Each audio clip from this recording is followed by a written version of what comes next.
नमस्कार, मी सुमित शंकर सावंत आणि तुम्ही पाहताय TV9 मराठी। या बातमीपत्रात बऱ्याच महत्त्वाच्या बातम्या बघायच्या आहेत। सुरतची एक अत्यंत महत्त्वाची बातमी आहे। खिलजी अब्दाली लूट करतात, महाराजांनी सुरत स्वारी केली। TV9 मराठीच्या कॉन्क्लेव्हमध्ये देवेंद्र फडणवीसांचं हे वक्तव्य आहे। महाराजांना तुम्ही लुटारू कसे म्हणू शकता असा सवाल देखील विरोधकांना देवेंद्र फडणवीसांनी केला आहे। तर सुरत लुटली म्हणायला फडणवीसांना मोदी शहांची भीती आहे असं उत्तर जयंत पाटलांनी दिलं आहे।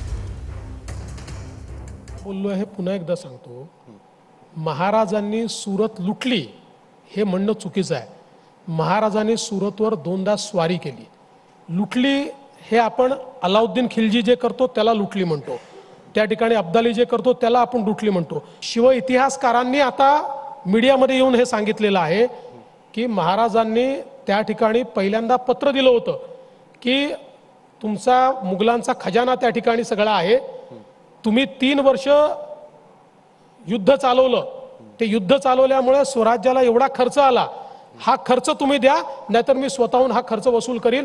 नोटीस पाठवली, नोटीस पाठवून ते त्या ठिकाणी खजिना वसूल केला आणि वसूल केल्यानंतर पावती दिली आहे महाराजांनी की हो एवढे आम्ही वसूल केलेले आहेत म्हणून। याला लूट म्हणतात। आपल्या बापाला लुटारू म्हणणारे कोण लोक आहेत? महाराजांना कसं लुटारू तुम्हाला म्हणता येईल? कधी महाराजांनी सुरत लुटली नाही। स्वराज्याच्या खजानाकरता केलेली ती स्वारी आहे। इतके वर्ष तुम्ही आम्हाला महाराजांनी लूट केली, हे तेच आहेत, तेच लोक आहेत हे ज्यांनी वर्षानुवर्ष सांगितलं